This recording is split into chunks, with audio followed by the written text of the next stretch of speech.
So our distinguished men's panel are going to talk about the difference between parenting boys and girls.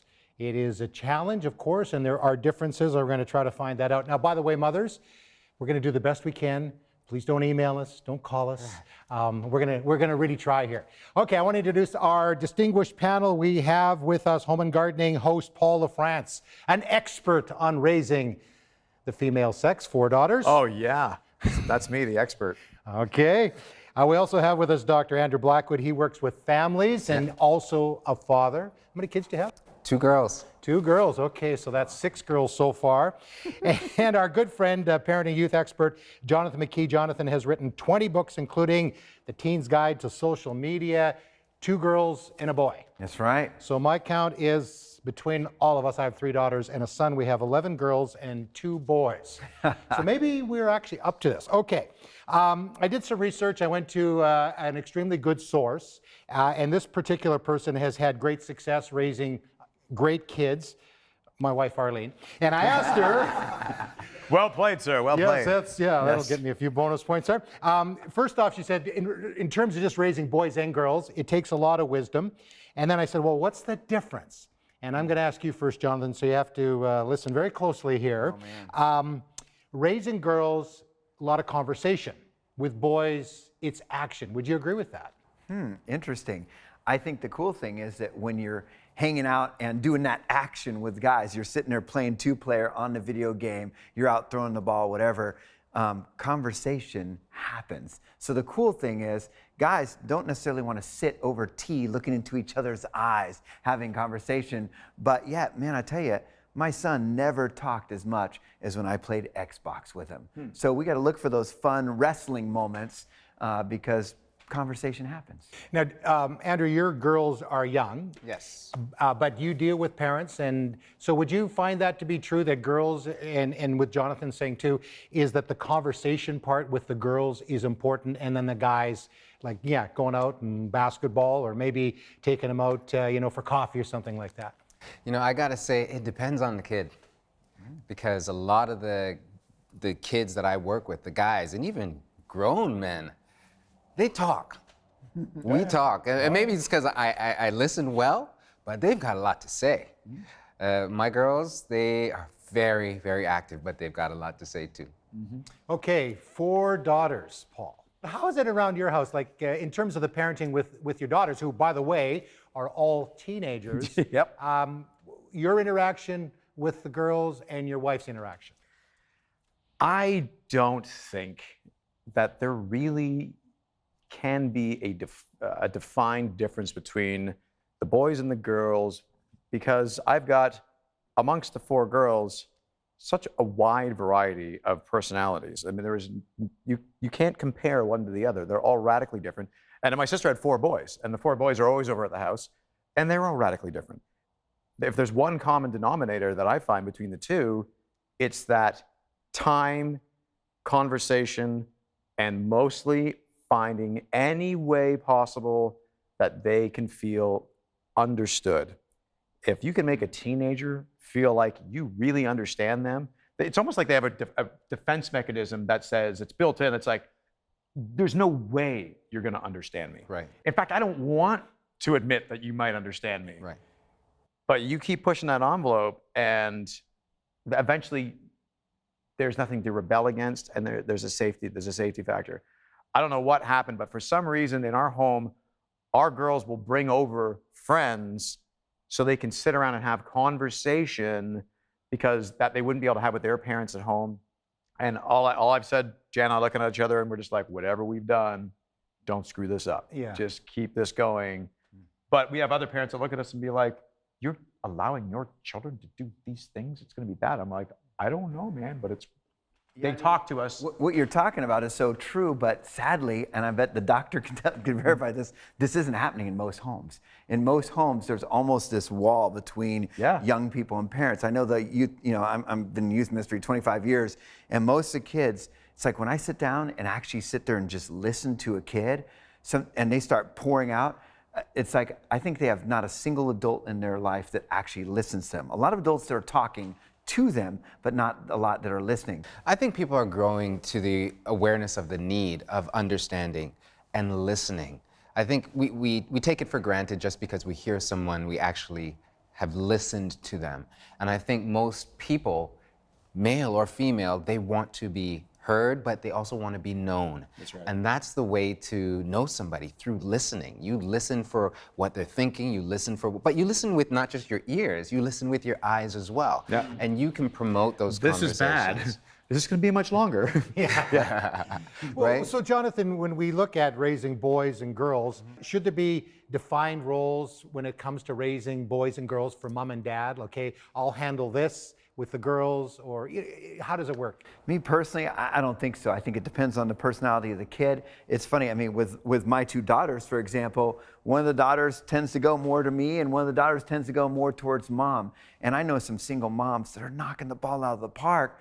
Good relationship with their son, engaging. Their son would come and talk to them about anything. So I really think it's more about being that empathetic listener, really noticing who they are, being willing to enter their world. And the single mom I know, for example, that I was just talking about, plays video games, does that stuff with her son, and it's neat. They have that relationship. We need to be able to spend, Paul said it, time, T-I-M-E. That's how love is spelled. I find that the key, besides the time factor is hugely important, but the number one key to boys or girls, particularly in that teenage realm, is where did you screw up? How have you screwed up? Where are you screwing up now, today?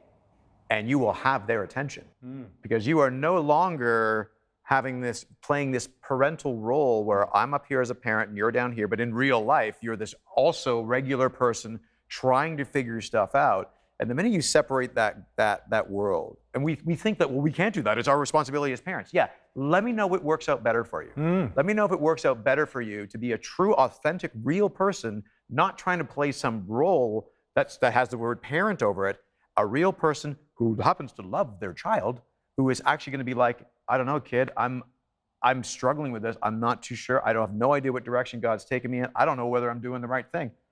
And watch how your kid responds. Yeah. It's going to be a whole different world than like, come, let me teach you the way you should go. Like, it's just, that's the way you teach. Right. It's that modeling piece. We come back to it again and again. Yeah. You get to model that authenticity. You get to model imperfection. That's right. You can be okay with that. Like, God can be okay with that. And He gives us room to journey with Him, but also to journey with them. We hear, it takes a village to raise children. Yeah. And we want to model it as individual men, but we also need to model it as a faith community, especially in Canada or in America, where there's so much brokenness. Well, I'll tell you, as I'm an empty nester and my 3 kids are out on their own, and 2 of them are thriving right now and one's really struggling. And the one who's struggling completely removed themselves from community and literally has no one but us. And we keep, encouraging and doing that. And it's funny to see the other 2 just, my one daughter lives 500 miles south of us, got in a wreck, and she had all these people. I'm like, do you want me to go? I'll get down there. It'll take me 7 hours, but I'll be there. Yeah. And she's like, no, I got my church, I got my small group, and Wow. community is so important. And it's amazing to see, my kids, those who figured it out, and see that benefit of having community around us. It's no wonder that, all through the Bible, it talks about how important fellowship it is. It is to have that around you, to see that glimpse of other people on faith journeys, other imperfect people like us struggling, that we can learn from each other and have a real relationship with God and what that actually looks like. Yeah. And Andrew, in your practice, you're seeing all different kinds of families, the importance, again, of the community. We can't do it on our own. We can't, and that's one of the factors that makes a big difference between health and moving beyond coping to change, or being stuck there, is having the support. As a single parent, or even as 2 parents, you can be stretched. So it's important to have safe people in your life, and those people can journey with you. Our first daughter was born 3 months premature, weighing 1 pound, 11 ounces. And we didn't know what to expect. How do you prepare for that?